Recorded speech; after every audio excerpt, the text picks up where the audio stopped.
All right, so this support workshop is about a new feature that's coming up in 2020.4, and it adds the ability to inject variables into YAML files, XML, and Java properties files in the same way that we always used to be able to do it for JSON files.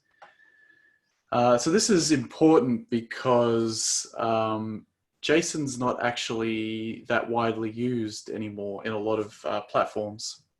So certainly in the Java world and with the more popular libraries like Spring, YAML and properties files are definitely much more prevalent than JSON. But this kind of left the Java folks at a disadvantage when it came to the deployment and development workflow, because without the ability to take a unmodified configuration file that worked locally and make it into an environment specific file, you had to do a whole lot of workarounds. You had to have separate environment config files, and you had to tell the application server that this secondary and non-standard config file was used. You sometimes also had the option of externalizing values, so putting things in environment variables, for example. But not all config files actually gave you that option. Spring is pretty good at giving you the option to reference external files, external values, I should say. But a lot of the kind of legacy Java config files, like the old XML files, they simply didn't have this option. There was no templating, there was no referencing of external values, and what this meant for the workflow was that you're kind of in the odd position of wanting to build an environment agnostic archive, but without the ability to take an unmodified file and inject variables into it. It was very hard to do, and there's a lot of nasty workarounds. So as a concrete example of this, this is our sample Java application that we have. It's called Random Quotes. And this has a bunch of fairly common Java config files. So we have an application.yaml here, which is a Spring config file. And we also have a couple of XML files here. And these are kind of your legacy traditional Java XML configs. And what you'll notice here is that to run the application locally, this file needs to be valid. So the content of this file and the values that it holds needs to be valid. Typically, you wouldn't find template or variable replacement here for the sake of having environment placeholders that can go out when it's deployed. And this is another example here. So this is like a Wildflower EAP specific config file. And again, these files have to be called the files that they are. They have to be web.xml. There's no secondary one that you can point it to. And yeah, they just need to be valid to do local development. And so by local development, I mean, what I really want to do is write my code and run a command like spring boot run and just have it boot and work locally. So in this case, what it's going to do is take these files, build up a local copy of the application that I can debug and test locally before I push it up to Octopus or any other deployment tool. And so if we look here,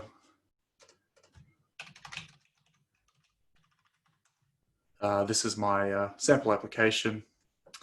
It's referenced the Spring profile name, which we've just in this case said also equals the environment, and that came from our application here, dev. And so this is great, but the question is, what happens now when I package this up and push it to Octopus, and I want environment-specific values to go into this package? Specifically, in this case, I want to change the active profile to match the name of the environment that I'm deploying to. And we'll also actually just go ahead and change one of these values in the XML as an example of how that works. So I have uploaded that file to the built-in package registry, built-in feed, sorry. That's it here. And so I have a project that's going to deploy a Java archive. And so what we have in 2020.4 is a renaming of some of these features. So this one here, what is now structured configuration variables, that used to be something like JSON configuration variables because it only processed JSON files.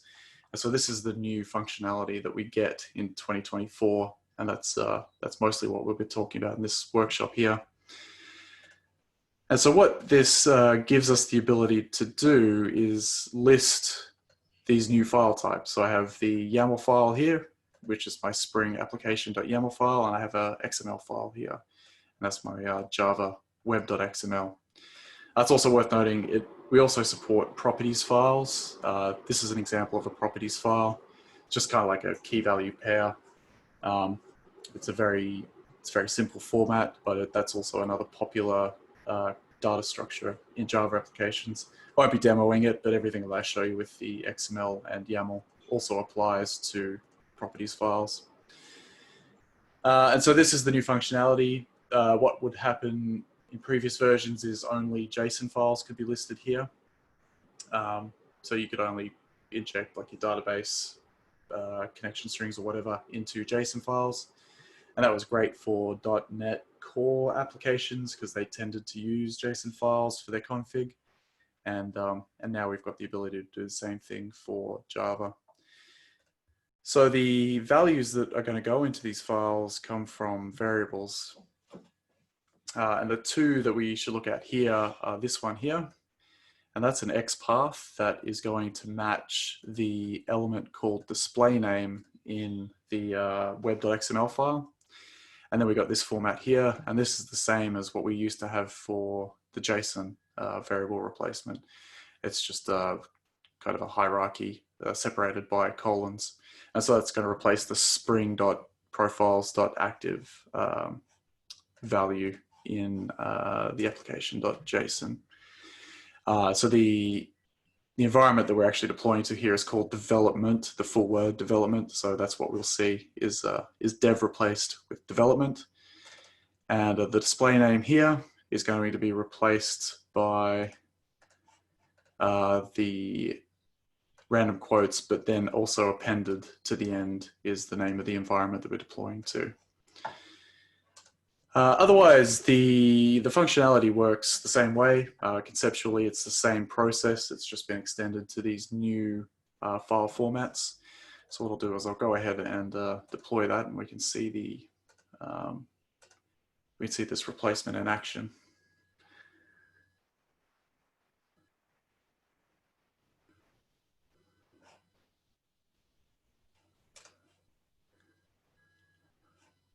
And so what's going to happen is Octopus is going to take that archive, extract it. It's going to match those two files that we listed in the file paths. It'll find any matching elements that match our variable names. And so for the XML, it's going to try and find variables that have XPaths. And for the YAML and properties files, it will try and match those the delimited variable names. Actually, for the properties files, there's no nesting actually. It's just key value. So I'll just try and match the keys as a direct one-to-one. So this is the deployment that went through. And so this is the new repackaged copy of my, my war file. If we open up web.xml, what we can see is Octopus did go in, matched the display name from the XPath, and appended the name of the environment to the end there. And so this is an example of Octopus modifying a file that was presented to it in a format that was only really usable for local development. And so what this means is the developers can work on their file locally without any special consideration for environment-specific settings. So they don't have to worry about templating any files. They don't have to worry about providing secondary files that will be used specifically when it's deployed. They just work locally as they always have, and Octopus can, during the deployment process, reach in and turn these files into environment-specific versions that are required for the particular environment that's being deployed to. And so this is a really nice workflow. It removes a lot of the overhead and the hacky workarounds that you might otherwise have to perform to achieve that same outcome. If we look at the application.yaml, we'll see, right, actually I did just stick in a UTF character for giggles to make sure that that worked. But yeah, so we can see that, again, Octopus has reached in during deployment. It has matched that hierarchical variable naming structure and then replaced the value here with the value stored in Octopus. So, I mean, conceptually, there's nothing new here. This process of something always supported by Octopus. It just was always only supported for JSON files. And the push here with this new feature is to expand this functionality into config files that are more typically used outside of the Microsoft ecosystem. So this new feature is available anywhere that old JSON configuration variable feature was previously exposed. And so that's going to be things like run a script step. So that has it there. The Java deployment specific ones like deploying to Tomcat and Wildfly also have it as well. And obviously the deploy package step also has it. I'll show that there. Deploy package. I expect other things like AWS script steps perhaps will also expose the new one, as well as the Azure. And that might be useful actually, given that things like CloudFormation are written in YAML. So what you might have to do, well, one way to take advantage of this is to maybe bundle the CloudFormation YAML as a package and run the AWS CLI script step. And it can reach into those YAML files as well as part of this deployment and inject them directly. So conceptually quite simple to understand, but there are a few like a few implementation details that I think support should be aware of that may trip people up as they try and use it. And so the first one is that we've maintained backwards compatibility by always attempting to parse these files as JSON first. So the old way that this feature used to work was that every file listed here was assumed to be JSON. Calamari would attempt to parse it as JSON and then find any matching variables and inject them in. And so that process still remains the same. If we look at the logs, you can kind of see that being exposed in the verbose logs. Look at all the lines. Right, so you'll get these verbose messages here. And what it's telling us is that this particular file matched a file name pattern, but it was attempted to be parsed as JSON first.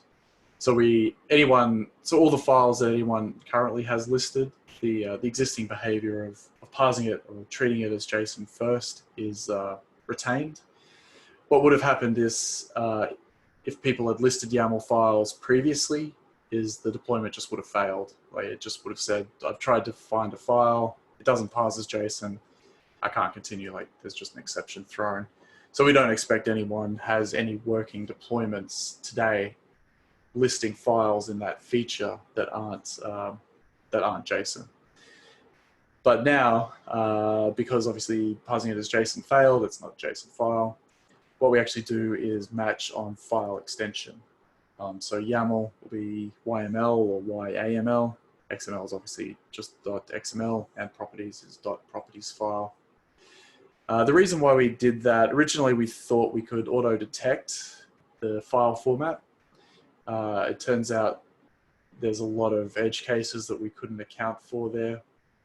And so to make it more explicit and make it more predictable, the new formats all have to match a particular file extension. So that may be a got-you for some people who perhaps have XML files called .config, for example. We don't think a lot of people will do that because that kind of functionality, a .config file is a kind of a very specific .NET thing, and we actually already have good support for that in these steps here, the .NET transforms dealing with the config files. But something to keep an eye out for if for some reason people have YAML files that have odd extensions or XML files that have odd extensions, they may run into issues here where we don't recognize those extensions. So that's just something to be aware of. The other thing that will probably trip people up is the idea of XPaths. XPaths are kind of, they are exceptionally complex. I don't think most people have complex XPaths for when they're using this particular feature, because really config files are normally pretty straightforward and you just want to reach in and get a single value. The thing that does make them a little bit complex is the idea of namespaces. So this is that web.xml file, and we can see that all the elements have this default unnamed namespace of java.sun.com, blah, blah, blah. And what that means is that you can't do, let's say, a simple XPath of, we typically can't do it. This particular one seems to allow you, but this won't actually work typically. Display name. You need to deal with namespaces in this case. And so there's two versions of XPath, 1 and 2. Version 2 makes it fairly simple to reach into these files and deal with namespaces by just having this asterisk. So this means match any namespace and then match the element name called display name. There is an alternative format that some people might have seen with XPath 1, and that's this format where we take the local name, which is really just this non-namespace name, and match it. It's a little bit ugly, but this one also works. So that's something to be aware of. If people are trying to replace values in XML, you'll just have to be careful that namespaces are taken care of in the XPaths that are used to match the elements. And sometimes it's not as straightforward as you might think. So they just pay some careful attention to the namespaces and the XPaths. Perhaps the other thing that we tried to deal with in this new feature was the idea of file encoding. So you can have a situation where perhaps a file, say this application.yaml, this might just be ASCII. The input file might just be ASCII. There's no special characters here. But when it goes through Octopus, what may happen is you try and inject a non-ASCII character here. And so we do have some logic in the way these files are processed to gracefully handle the ability to add characters that were not present in the original file.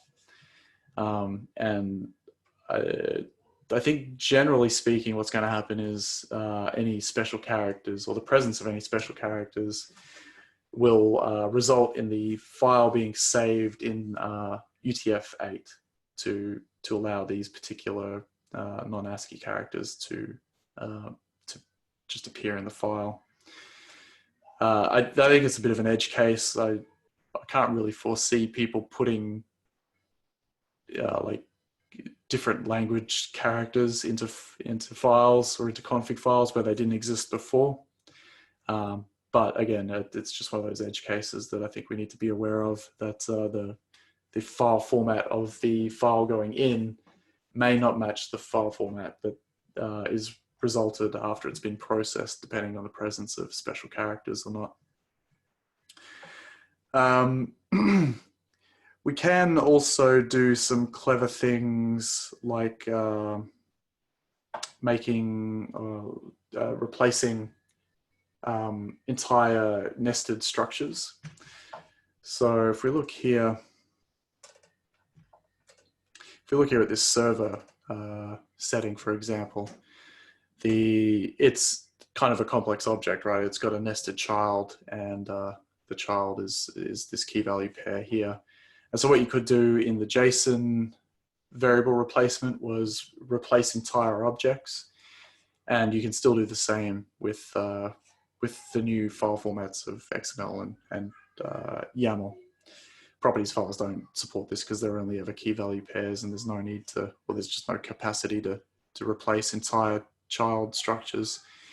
But so if we went into Octopus and we said server, we should be able to replace this with a, if I open the editor, with a new, basically a new YAML document. So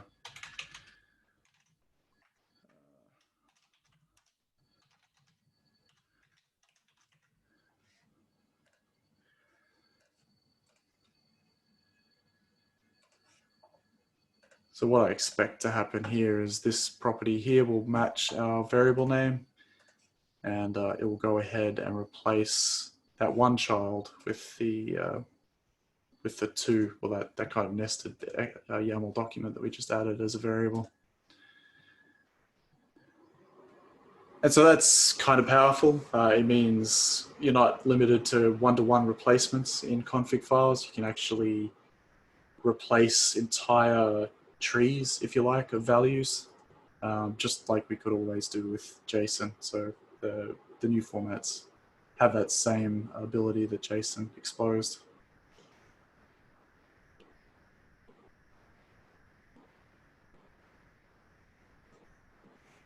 So if we look here, 5.